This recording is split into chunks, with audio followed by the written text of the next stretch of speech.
All right, this is Boxing with the Truth, and I am the Truth. Today's March 18th, 2017, and today we have with us Joshua Don't Blink Greer Jr. How are you doing today, Joshua? I'm doing good. Thanks for having me. Yeah, no problem. I know that you have a pretty big fan base out there in Chicago, but I'm not sure how much of the nation or even in the world knew who you were about a week ago until you showed up on Showtime. Shobox The New Generation, and basically knocked your opponent out with an explosive knockout. I think that kind of surprised everybody, right? Oh yes, it definitely, my fan base grew tremendously, and I'm sure, it shocked a lot of people over the world because, a lot of people over the world, didn't know who I was, but now they know me. And as far as my social networks, people are reaching out to me, saying don't blink or night, and I mean, it's a lot of fun. Okay, so just so some of the fans can get to know you a little bit more, you do fight at bantamweight. Your record is 12 wins, 5 knockouts, 1 loss, 1 draw. Yes. You're actually you are considered a prospect. You are 22 years old. Mm-hmm. And now, what gym are you out of in Chicago? I'm out of Garfield Park. Okay, now that's. I'm trained under George Hernandez. Yes. And now that actually is the same gym that the prospect Ed Brown used to fight out of, right?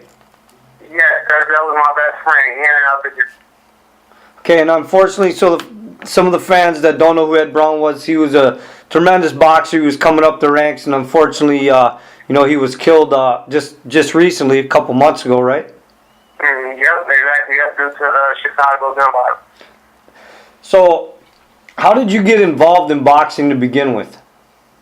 I got involved in boxing. I was getting in a lot of trouble, as far as, police altercations and, being in the streets and stuff like that at a very young age. And I was doing a lot of things I didn't have no business doing. And one time, 1 week, I was going to the police station every day 1 week, and I just kept getting picked up and stuff. My mother and my grandmother was just like, you have to do something with your time, because the way you're going, it's not looking good. Your father died at a young age, and the way you're going, the same thing is going to happen. So, that's when they like, you're either going to do boxing or karate. I don't want to do karate, I have to do boxing. And that's how I got into the gym. And after I won my first term, like the Junior Olympics, and after that, it's like I saw, the respect I was getting from people and, going to a different area and being around, different types of people and a new scenery and everything. It was just, something that I wanted to do and I wanted to further my career in. Okay, so now give me an activity that you enjoy outside of boxing that has nothing to do with the sport. I'm just like, I just like to, go out, hang out, with my girlfriend or, my kids and stuff like that. Just, relax and chill. So do you have any superstitions or rituals or habits that you have to do before a fight? No, I always pray before a fight, and that's about it. As far as anything else, I just go with the flow, but I always pray before a fight. And I pray all the time, period. So you're a pretty spiritual guy. Yes. Okay, so what does it mean to you to be a professional boxer? Oh my God! It means a lot. It means a lot. It's once I first started boxing when I was young, that was my ultimate goal. To be a professional boxer and to set records and be a well-known boxer. And I'm definitely that's the route that I'm going down now. And it means a lot to me. It means a lot to my family and definitely my fans also. They knew me even before I started boxing and my friends. So if you weren't a professional boxer, what type of career do you think you'd be in?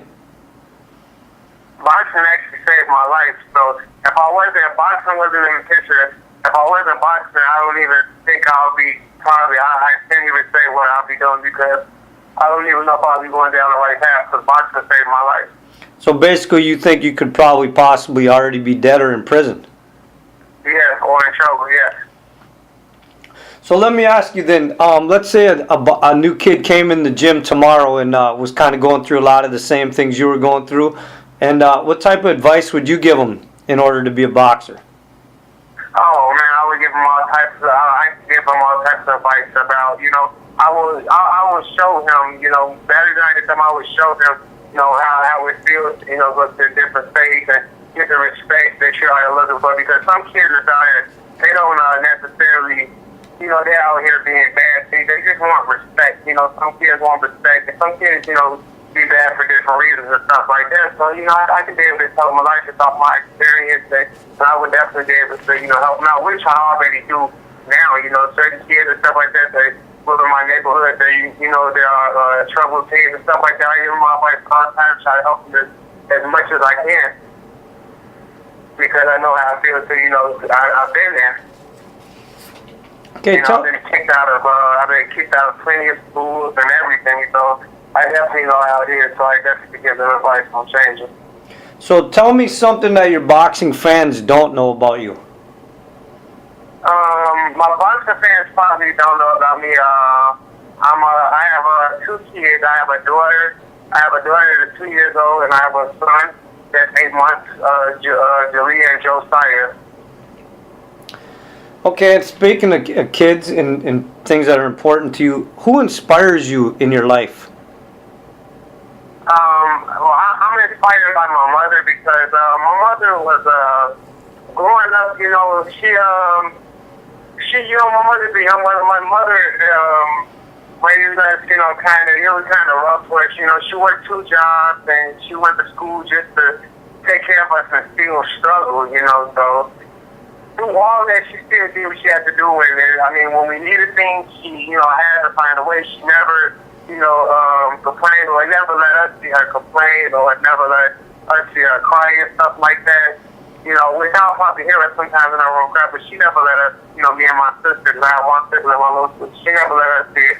But, you know, she worked tremendously hard to get to where she's at now, and to make sure we had a better life. Okay, well, listen, I want to get to this fight that basically just kind of shot your career through the roof in the last week. And I actually was watching this fight, and I kind of knew who you were a little bit, but not to the extent of after this fight happened. I mean, I had heard your name. I knew where you were from, because basically that's what I do. I kind of follow boxers, but I was kind of anxious to see the fight. For the fans, let me set this fight up a little bit. You guys fought at bantamweight. You fought James Gordon Smith, who actually was an undefeated fighter, 11-0, on March 10th on Shobox The New Generation. And you guys both came out. You guys both looked like you were going to try to control the fight. But he seemed that he kept dropping his hands a little bit, trying to get cocky. And it looked like that you started figuring out that you were going to be able to catch him every time he started coming in. And then you finally did catch him with the right in the 6th round, and you put him to sleep. But here's what a lot of people don't know, and I know this is where the controversy started, is you grabbed a pillow that some people might have not seen at the weigh-ins. If the fans did see the weigh-ins, you actually held it up, took pictures with it, and it says Night Night on it. And James was laughing about it at the weigh-ins. Now, once you did knock him out, you went to the side of the ring somewhere, grabbed the pillow, came out, threw it down in the middle of the ring, which some people found a little bit disrespectful because he was laying kind of out cold on the ring. Then you jumped into the corner and held it up over the crowd, and the crowd screamed. But what a lot of the crowd doesn't understand is, what you told me earlier is, there was a lot of talk from his camp and from him personally disrespecting you at the press conference and at the weigh-ins. Oh, yes.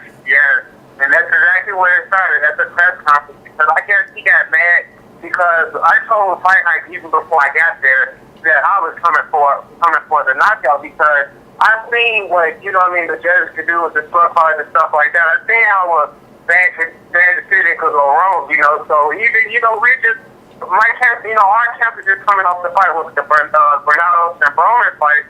So, you know, we know the repercussions now. You know, it's like it's time to crack down. We can't have that anymore. So once I wanted this guy hometown again, I'm like, you know, I'm going for the knockout. You know, I'm not going to stay around. You know, I work too hard to let the judge take it out of my hands.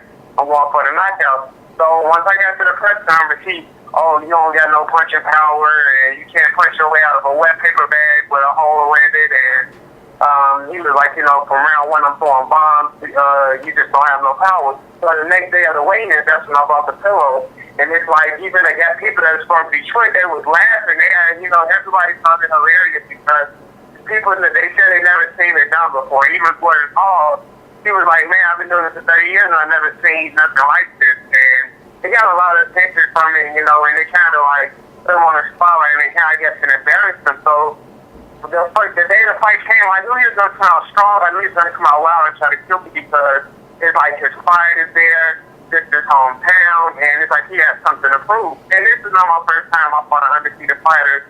So, you know, I've been in this situation before, so I'm totally calm, and it's like another day for me. So, you gotta admit, though, that was taking a pretty big risk coming out with a pillow saying night, night, because what if he would have knocked you out? Yeah, but you know, I trained hard for the fight, you know what I mean? I trained hard for the fight, and we saw a couple videos on him, and we saw what Gordon Smith opens up a lot, and he underestimated my punching power a lot, and I told him, once you open up, that's it. You know, you're going to sleep, and unfortunately, that's exactly what happened. So, now let me ask you, did you just come up with this that night after the press conference in the hotel room? Was this pillow from the hotel, or you've never done this before, right? This was the first time? I've never done it before. The pillow was made in the hotel.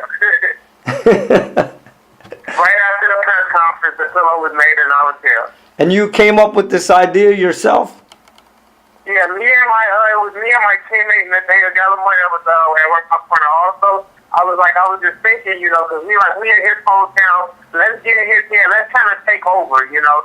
And I'm like, you know, I should come out with a pillow. He's like, yeah, you should come out with, that's a good idea. You should actually do it. And I'm like, you know, because I'm a humble guy, so, you know, I wanted to make sure I wasn't, you know, kind of being too arrogant and everything. So I had to ask my coach opinion and all that. And George is like, no, it's a good idea. It's a good idea. So, you know, I'm like, okay, cool. And then, you know, Nate Gallimore was like, you know, you should write night on it. Don't blink and all that stuff, you know, I'll throw on stuff on it and all that, you know, he designed it, and that's when we brought it to the weight. Well, listen, I mean, for the fans that haven't seen this knockout yet, you need to go on YouTube or wherever you guys can find this. It's James Gordon Smith versus Joshua Greer Jr. It's a great fight, even leading up to the knockout, so it's not a boring fight. Now, are you going to continue this? Because I don't think after the exposure you've just gotten the last 8 days, you can just throw that pillow away. I personally think you need to bring this pillow to every fight. Yeah, exactly. Which, you know, I'm going to bring the pillow, but I'm going to work even more harder now on my training because I know it's people now that there's bad reviews and there's some good reviews. So I know some people that want to see me lose, and I know this thing could overturn on me if, you know, what if they say something happens to me. Which, you know, I'm going to continue to work hard, you know, and get good results. And I'm going to, you know, bring a big impact down to the bantamweight, you know, the lower weight classes and, you know, to myself also and my team. But listen, in boxing, a lot of times that's how people get attention. In any sport, really. You come up with a gimmick, get people to draw attention to you. So, I mean, I think that, like you said, nobody's ever seen that before. I think it's a great gimmick. Why not keep bringing it out? Okay, so maybe one... That's what a lot of people don't understand. You know, in this sport, and the only people that know boxing, you don't understand that. In this sport, you have to be a marketable person because, I mean, you could be a good fighter all day, but if you don't leave the fans something to remember you by, then they won't remember you. Or, you know, you got to be an entertainer also, you know, so that's definitely, you know, what I'm trying to do. It's all about self-promotion, just like you said. I think it's a great idea. I mean, there's been other boxers through history that have came out wearing flashy clothes, big entrances. So now you come out bringing up pillows. So what? I mean, the worst thing I see that could possibly happen to you, let's say your opponent knocks you out. He's going to run over and get the pillow and maybe put it underneath your head. I mean, you know, that's what people would expect, but, you know, I work hard. I work very hard, so, you know, I can't see it happening. No, but I mean, you know, at the end of the day, it is a sport. People do get hurt. It only takes one punch to get knocked out. But I mean, the negative people, you know, who cares? Brush them off. I think it's a great thing. I've seen a lot of great reports about it. I mean, you've gotten tremendous coverage. You've been doing interviews for the last 7 days, I've noticed. Yeah, So, I mean, you're... For people that, like I said, outside of Chicago that didn't know who you were 7 days ago, it seems like almost the entire world knows who you are in 7 days. So I mean, how is that not positive for your career? Exactly. You know, and it's been on World Stars and on ESPN, Sports Center. Celebrity figures have posted it and everything. So I got to be doing something right. I agree with you, man. I start marketing those pillows and just start designing them different each time you come out. Bring a different. Oh yeah. I definitely got some big ideas as far as when they fight for the pillows and everything. And I got people bagging me up and everything. So it's going to be interesting, right? Next time I fight, everybody should definitely tune in. I don't have a date yet, but next time I will keep everybody posted and tune in. It's going to be an interesting night.